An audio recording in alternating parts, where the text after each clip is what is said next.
O investidor em ações, ele tá pensando assim, pô, que bom que essa empresa vai investir, porque vai aumentar a lucratividade lá na frente e vai fazer com que essa ação suba e eu ganhe dinheiro. Agora, o investidor em renda fixa, ele tem que também pensar assim, pô, mas espera aí, será que esse investimento não vai diminuir a capacidade de pagamento dessa empresa? No fim, vocês estão torcendo pela mesma coisa? Investidor em ações e em renda fixa? Eu acredito que sim, tá? A minha visão é que sim. Eu acho que todo investidor de renda fixa, quando ele investe numa... Porque em renda fixa o downside é enorme. Então, se você olha, por exemplo, os princípios da Oaktree, o princípio principal é evitar os perdedores. Porque você tem só uma renda fixa para ganhar. Então, eu acho que o investidor de renda fixa, normalmente, ele é mais pessimista do que o investidor de ações. O investidor de ações, ele tem que torcer para tudo dar certo. O de renda fixa, normalmente, ele tem que pensar tudo que pode dar errado, tá? E nesse trabalho de pensar tudo que pode dar errado, você tem um prazo, uma questão temporal que é mais curta, tá? Mas você também pode ter na renda fixa, que eu acho que essa é uma distorção que as pessoas de vez em quando não imaginam, que na renda fixa dá para ter ganho de capital. Dá para você pegar distorções de preço. Então, apesar de você ter um nome ali, quando você entra no mercado primário, você tem um valor fixo a receber, o mercado secundário da renda fixa te dá várias oportunidades. De você comprar com ótimos descontos, setores que estão sendo dizimados ou não queridos. Por exemplo, se você olha na última crise, o setor de energia era um setor que ninguém gostava, ninguém olhava. Esse ano, quer dizer, no ano passado, um pouco, o setor de energia foi considerado um setor defensivo. Por toda a necessidade, por tudo que já tinha passado alguns anos atrás, pela limpeza que tinha sido feita nesse setor. Então, eu acho que a renda fixa, ela te possibilita alguns ganhos, tá? Mas, obviamente, menores do que a renda variável. Mas a relação de risco e retorno, muitas vezes, pode ser igual ou melhor. Então, é por isso que existe volatilidade em fundos de renda fixa, né? A gente pode até olhar aqui os meses da Oaktree, depois a gente vai entrar mais nisso, mas assim, existe uma oscilação grande, né? A gente até conversou no último episódio sobre isso. Isso acontece porque o fundo de renda fixa, ele tá ali tradando a renda fixa, né? Exato, e eu acho que assim, as percepções das pessoas sobre os mercados, elas mudam rapidamente. É igual o mercado de bolsa, por exemplo, você tem setores que, nesse aumento de juros, setores que têm margens menores, eles vão sofrer mais. Então, a mesma percepção que o gestor de ações tem, que um setor vai ser menos beneficiado num ambiente de queda do crescimento econômico, é a mesma percepção que os investidores de renda fixa terão. Então, aquele título, teoricamente, vai ficar mais apertado à margem da empresa, ele vai ser menos, vai estar com menos fortalezas para conseguir se sair bem. Então, eu acho que a visão é muito parecida. O que acontece é que no Brasil você tem um mercado ainda em desenvolvimento. Então, a gente aprendeu durante muito tempo que a renda fixa no Brasil tem pouca volatilidade, o que não necessariamente é uma verdade. Volatilidade na renda fixa não significa, muitas vezes, risco. Só para te dar um exemplo, como é que esse negócio fica distorcido quando você olha para o mercado ainda em desenvolvimento. Eu acho que se você sentar com 100% dos gestores de renda fixa no Brasil, e os gestores, hoje, a maioria dos gestores tem os fundos mais conservadores e os fundos mais agressivos.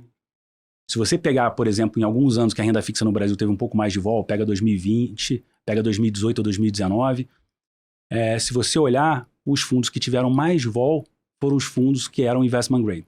Eram os fundos que tinham as melhores qualidades, os títulos com melhor qualidade de crédito. E os fundos que tiveram menos vol foram os fundos high yield. Eu acho que se você sentar com 100% dos gestores, eles vão te falar, o fundo high yield é muito mais arriscado e muito mais chance de dar errado do que o fundo investment grade. Aí você fala, a volatilidade representa o risco? Não necessariamente. Porque esses fundos não estavam balançando porque não tinha um mercado secundário que tradava aquele papel ou que refletia aquele papel com tanto vigor. Então essa é uma questão interessante que quando você olha para o mercado internacional, as pessoas olham, mas o fundo da Oaktree parece muito volátil, parece mais arriscado. Não necessariamente, é porque você tem um mercado secundário muito mais robusto e precificando aquilo lá muito mais na vírgula. Me lembrou muito quando o pessoal fala sobre investimento em imóveis, né? Comparar o mercado de ações. Porque ações é muito arriscado, cada hora tá um preço.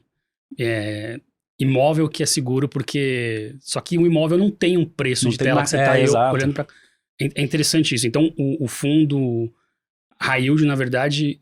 O high yield são os títulos mais arriscados, que por isso pagam mais, por isso tem esse nome, né? Eles parecem ser mais seguros por causa disso, mas na verdade eles não são. É isso que você quis dizer? Exatamente. Exatamente isso. Então, eu acho que tem uma questão da volatilidade percebida como uma... E a volatilidade, não estou falando que tem certo ou errado, mas a volatilidade é percebida pelo mercado financeiro como risco. Na parte de renda fixa, principalmente no Brasil, não necessariamente significa isso. Eu acho que esse exemplo, eu considero que é o seguinte, se você falar efetivamente com gestores, você vai ver que todos concordam unanimemente que um fundo high yield é muito mais arriscado que um fundo investment grade. Mas por ter um mercado mais pujante de secundário, as pessoas tradarem aqueles ativos de renda fixa no investment grade, muitas vezes o investment grade tem mais volatilidade. Que não significa que você tem mais risco de perder aquele seu capital, o seu principal. E aí eu acho que quando você faz esse paralelo para o mundo, as pessoas têm mais dificuldade ainda. Olham para a renda fixa lá fora e falam, pô, mas é mais volátil? Não deveria ser mais conservador? Não deveria ter uma menor volatilidade? Se você olhar o que aconteceu no ano passado nos títulos americanos longos, eles caíram da ordem de 20%, 20 e poucos por cento. Por quê? Porque os títulos longos foram reprecificados, que eles estavam rendendo algo como próximo a 0 a 1 e agora estão rendendo algo próximo a 3, 3 e pouco. Quando você traz isso a valor presente, realmente tem que tomar um tombo muito grande. Então, para você achar um paralelo disso, você vê o tamanho do que foi a mudança lá fora no ano passado em termos de expectativa e do que finalizou a taxa de juros, você tem que voltar para quedas há mais de 100 anos atrás. Uhum. Tá. Você ia concluir, pode? Não. Esse é o ponto. Então, eu acho que a renda fixa, ela tem volatilidade? Sim, deveria ter. Uhum. Quem olha para as bolas aí, para as NTNBs mais longas, a volatilidade está ali estampada, porque é um mercado que tem bastante trade. Ou seja, o mercado tem mercado, né? Como existe mercado, os títulos estão sendo sempre reprecificados, e aí tem essa sensação de uma volatilidade, quer dizer, tem a volatilidade maior, mas não necessariamente implica num risco maior. Exatamente. Porque os outros de high yield, eles não estão sendo negociados, não estão sendo precificados, então parece que não aconteceu nada. Exatamente. Mas no fim, o risco que você está tomando é maior. Exatamente. Legal. O quê? Sério que você acabou de ver um vídeo do Market Makers e não está inscrito no canal? O que custa se inscrever, deixar um like e apertar o botão do sininho para receber uma notificação toda vez que a gente publicar um conteúdo novo? Além disso, você treina o algoritmo do YouTube para levar esse conteúdo para mais pessoas interessadas em finanças. Então, faz a presa e deixa o seu inscreva-se aqui.